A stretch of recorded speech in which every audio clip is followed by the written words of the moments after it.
সুপ্রিয় শিক্ষার্থী বন্ধুরা, মুর্শিদ একাডেমি অনলাইন ক্লাসের পক্ষ থেকে সবাইকে জানাই স্বাগতম। তো আজকে আমরা একাদশ দ্বাদশ শ্রেণীর রসায়ন প্রথম পত্র বইয়ের ল্যাবরেটরি নিরাপদ ব্যবহার অধ্যায় থেকে কিছু গাণিতিক সমস্যার সমাধান করার চেষ্টা করব। যেহেতু আমরা পর্বভিত্তিক সমস্যাগুলো সমাধান করতেছি, এজন্য আজকে আমাদের 4 নাম্বার পর্বে আছি আমরা। তো চলো আমরা ক্লাসে চলে যাই।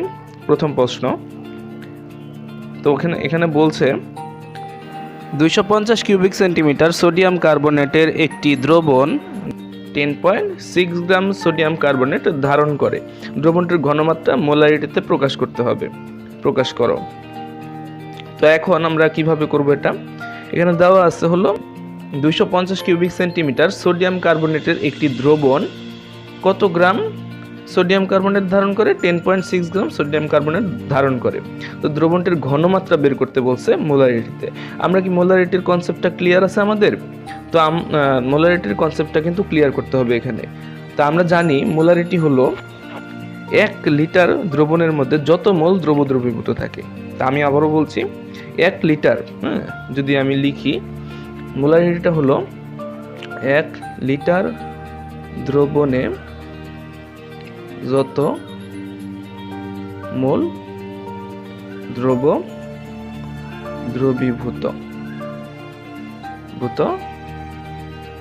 থাকে, সেটাই হলো কি মোলারিটি। তো এখানে যত মোল দ্রব, তাই না, যত মোল দ্রব। তাই এখানে দেওয়া আছে কি আয়তন, কিন্তু দেওয়া আছে এখানে যে 250 কিউবিক সেন্টিমিটার সোডিয়াম কার্বনেট। এটা হলো আয়তন, এবং কি এই দ্রবণের মধ্যে 10.6 গ্রাম সোডিয়াম কার্বনেট কিন্তু আছে। তো আমরা যদি এখানে বলছে যে তাহলে মোলারিটিতে প্রকাশ করো, তার মানে 1 লিটার দ্রবণের মধ্যে কত মোল দ্রবীভূত আছে এটাই কিন্তু আমাদের বের করতে হবে।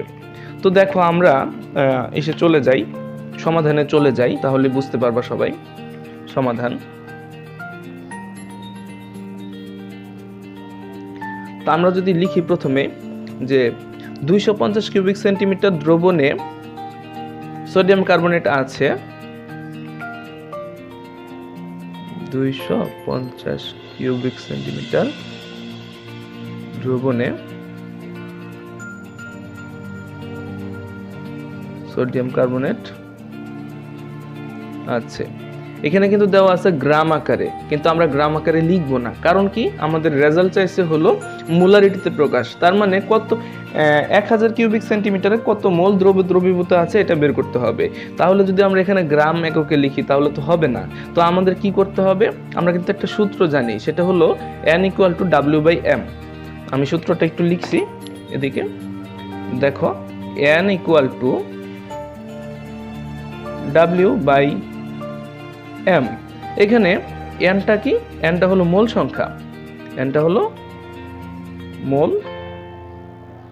সংখ্যা, আর Wটা হলো ভর। কিসের ভর? এই যে দ্রবটা যে দেওয়া আছে, দ্রবটা এখানে হলো সোডিয়াম কার্বনেট। তো যেটাই থাকবে, এখানে যদি সালফিউরিক অ্যাসিড থাকতো তাহলে তার ভর হয়তো এরকম। এবং এখানে হলো Mটা হলো গ্রাম আণবিক ভর, মানে আণবিক ভর বা মোলার ভর, যেটাই বলি মোলার ভর অথবা আণবিক ভর। মোলার ভর বা আণবিক ভর, কার মোলার ভর বা কার আণবিক ভর? এটা হলো যেটা দেওয়া আছে যে সোডিয়াম কার্বনেট, এটার আণবিক ভরটা। তো আমরা সবাই জানি সোডিয়াম কার্বনেটের আণবিক ভর হলো 106 গ্রাম। তো এখন পেয়ে গেলাম আমরা, কিন্তু এই W এর মানটাও পেলাম। W এর মানটা হলো দেওয়া আছে প্রশ্নে যে 10.6 গ্রাম, এবং কি সোডিয়াম কার্বনেটের আণবিক ভর, যেটা যে নিচে লিখবো M এর মান, সেটা হলো 106 গ্রাম। তো আমরা কিন্তু এখানে 10.6 গ্রাম না লিখে আমরা কিন্তু এই যে সরাসরি W/M আকারে কিন্তু লিখতে পারি, মানে কত মোল আছে এটা লিখতে পারি। তো লিখি আমরা। তো 250 কিউবিক সেন্টিমিটার দ্রবণে সোডিয়াম কার্বনেট আছে, আমরা যদি এই করে লিখি, উপরে হলো 10.6 আর নিচে হলো 106। এখানে কিন্তু আমরা মূল লিখবো, কারণ আমরা কিন্তু N এর মান লিখলাম এখানে, তাই তো? তো পেলাম আমরা 250 কিউবিক সেন্টিমিটারে পেলাম। তাহলে এখন আমরা কত 1 লিটার বা 1000 কিউবিক সেন্টিমিটার, তো আমরা 1000 লিখি। সুতরাং 1000 কিউবিক সেন্টিমিটার দ্রবণে সোডিয়াম কার্বনেট আছে। তো এটা কতটুকু আছে দেখি আমরা। 10.6 ইন্টু 1000 আর নিচে হলো 106 ইন্টু এই 250টা এখানে চলে যাবে 250। তো এখানে আমরা হলো মোল। তো আমরা এখন হিসাব করার চেষ্টা করি। যেহেতু এখানে 10.6 আছে আর এখানে নিচে হলো 106 আছে, তো আমরা যদি 10.6 কে 106 করতে পারি, মানে 10 দ্বারা যদি গুণ করি তাহলে কিন্তু হয়ে যাচ্ছে। দেখো আমরা যদি 10 দ্বারা গুণ করি, এখানে কিন্তু আমরা 1000 আছে, এখান থেকে আমরা 100 ইন্টু 10 কিন্তু করতে পারি। দেখি আমি একটু ভেঙেই লিখি। এখানে যদি লিখি 100 ইন্টু 10 তাহলে তো 1000 হলো। 10 দ্বারা যদি আমরা গুণ করি তাহলে কিন্তু 106 হয়ে যাবে এখন। আচ্ছা, তাহলে সেটাই লিখবো আমরা নিচে। উপরে কিন্তু হচ্ছে 106 ইন্টু 100 থাকলো। কিভাবে হলো আশা করি বুঝতে পেরেছো যে এখানে 10 দ্বারা 106 কে গুণ করলে 10.6 কে গুণ করলে 106 হচ্ছে। আচ্ছা, আর নিচে এটা কেন করলাম, কারণ আমরা এই 106 কেটে দিব এই কারণে। আর এখন উপরে থাকলো হলো 100 এবং কি নিচে থাকলো 25। তো এখান থেকে 0 0 কাটলাম, থাকলো কত 10/25। 10/25। তাহলে এটাকে কিভাবে করা যায় দেখো, আমরা যদি মানে ক্যালকুলেটর ছাড়া কিভাবে করা যায়, ক্যালকুলেটর দিয়ে করলে তো হয়েই যেত। তো এখন যদি আমরা এটাকে 10 উপরে নিচে কি 10 দ্বারা যদি গুণ করি তাহলে কি হচ্ছে, তাহলে উপরে 100 হচ্ছে এবং নিচে কি 25 ইন্টু 10। এটা এইভাবে রাখলাম কারণ কি আমরা 100 কে 25 দিয়ে কাটবো। 100 কে যদি 25 দিয়ে কাটি 4 25 100। এখন 4/10 মানে কি আমরা কিন্তু সহজে এখন পারতেছি 0.4 হয়ে যাবে। অ্যান্সার কিন্তু এটাই। এখন তাহলে এটাই হলো সহজ। আমি ক্যালকুলেটর ছাড়া কিভাবে হিসাব করা যায় সেটা দেখানোর জন্য এত ইতিহাসের মতো করলাম, আসলে তাছাড়া আর কিছু না। ক্যালকুলেটর দিয়ে হিসাব করলে 0.4 অনেক আগেই বের হয়ে যেত। তো আশা করি সবাই বুঝতে পেরেছো। এইভাবে কিন্তু আমরা এই যে মোল আকারে কিন্তু বের করলাম। এখানে কিন্তু মোলার লেখা যাবে না, এখানে কিন্তু মোল লিখতে হবে। মোলার লিখবো আমরা হলো পরে যে এখানে। সুতরাং এখানে লিখতে পারবো যে সুতরাং দ্রবণটির ঘনমাত্রা, সুতরাং দ্রবণটির ঘনমাত্রা 0.4 মোলার। আচ্ছা, অ্যান্সার হলো 0.4 মোলার। তো আশা করি সবাই বুঝতে পেরেছো অঙ্কটা। যদি কারো বুঝতে সমস্যা হয় অবশ্যই কমেন্টে জানাবে, তাহলে আমি চেষ্টা করব উত্তর দেওয়ার। এরপরে আরেকটা অঙ্ক করব আমরা। তো চলো সেখানে চলে যাই। তো বন্ধুরা দেখো, এরপরে যে অঙ্কটা আছে প্রশ্নটা আমরা পড়ি একবার, যে 250 cubic centimetre decimolar sulphuric acid দ্রবণে কত গ্রাম সালফিউরিক অ্যাসিড থাকবে। এখানে দেখো কয়েকটা তথ্য দেওয়া আছে, আমরা প্রশ্ন পড়ার সময় কিন্তু তথ্যগুলো খেয়াল করতে হবে।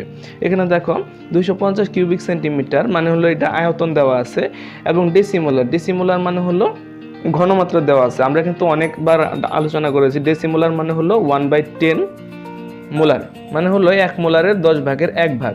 1/10 মানে হলো 0.1 মোলার। ওকে, আচ্ছা, তারপর বলছে কি সালফিউরিক অ্যাসিড দ্রবণে কত গ্রাম সালফিউরিক অ্যাসিড থাকবে। আচ্ছা, তাহলে এখানে দেওয়া আছে কি আয়তন দেওয়া আছে, ঘনমাত্রা দেওয়া আছে। এখন বলছে এই দ্রবণের মধ্যে কত গ্রাম সালফিউরিক অ্যাসিড আছে।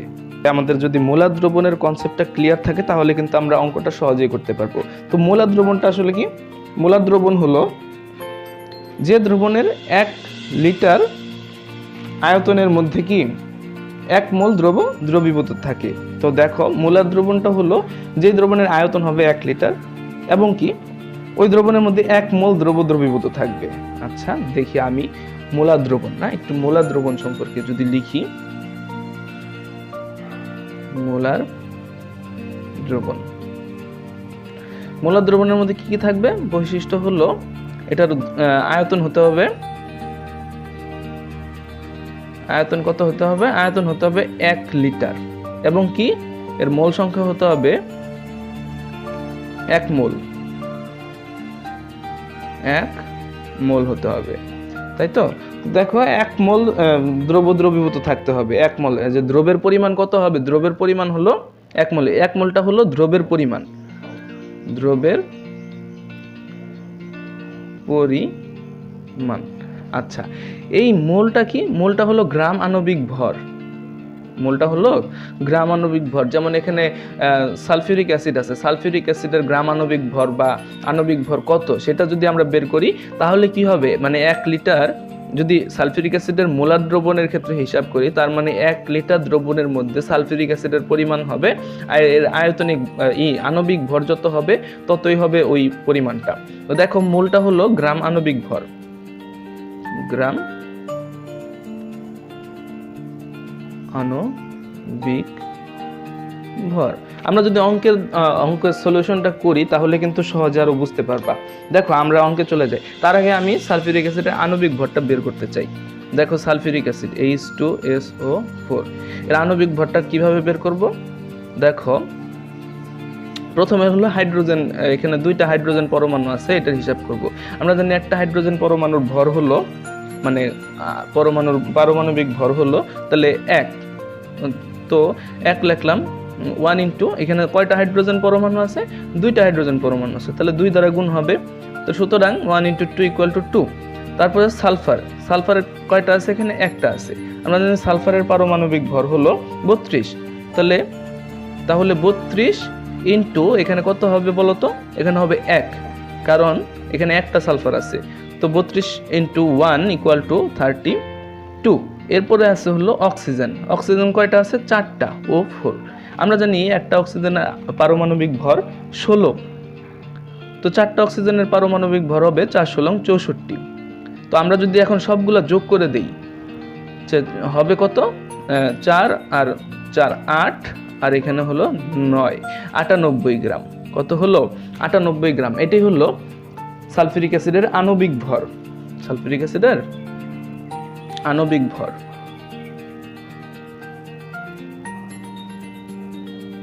আণবিক ভর পেলাম। তো দেখো এখন কিন্তু আমরা সহজেই হিসাবটা করতে পারবো মোলার দ্রবণের যে কনসেপ্টটা আছে ওই কনসেপ্ট থেকে। কেন এত কিছু করলাম এখনই বুঝতে পারবো আমরা যখন প্রথম লাইনটা লিখবো। কারণ দেখো আমরা যদি প্রথম লাইনটা লিখি যে 1 লিটার, আমরা কিন্তু জানি 1 লিটার মানে কি 1000 কিউবিক সেন্টিমিটার। আমরা কিন্তু এখানে আরেকটু লিখি, তাহলে 1 লিটার মানেই হলো 1000 কিউবিক সেন্টিমিটার, অথবা 1000 মিলিলিটার। হ্যাঁ, এটাকে কিন্তু আমাদের মাথায় রাখতে হবে। 1000 মিলিলিটার বা 1000 কিউবিক সেন্টিমিটার সব কিন্তু একই। হ্যাঁ, তো এখন চলো আমরা অঙ্কে চলে যাই। 1 লিটারের জায়গায় আমরা লিখবো 1000 কিউবিক সেন্টিমিটার। সমাধান লিখি আগে, সমাধান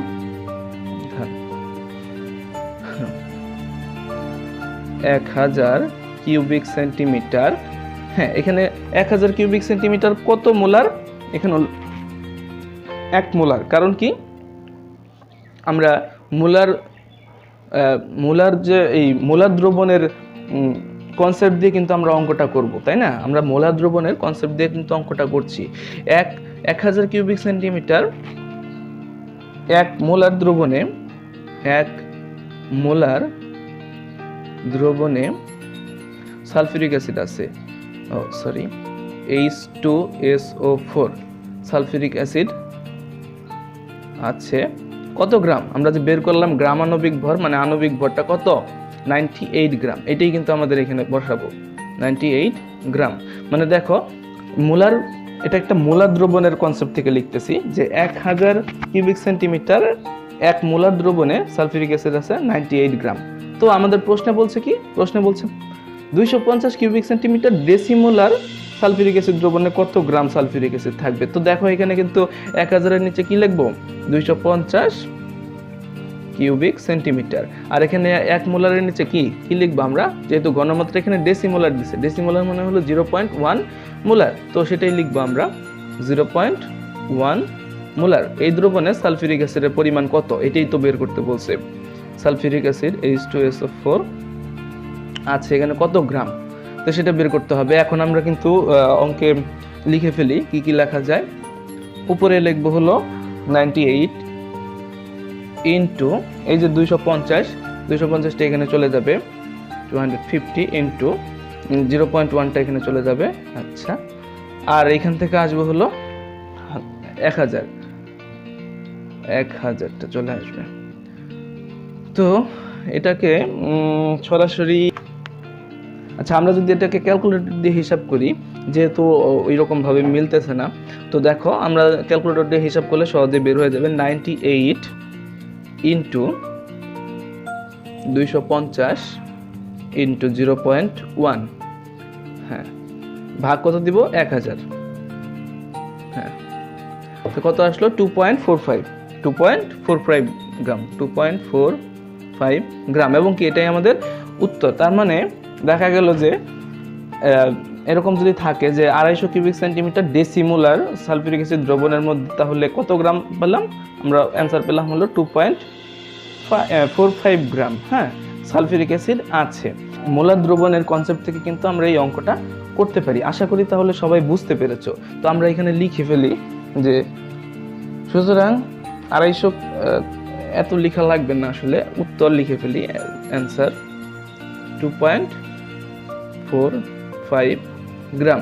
তো আশা করি সবাই আমাদের এই অঙ্ক দুইটা কিন্তু সবাই মনে হয় খুব সহজেই বুঝতে পেরেছো।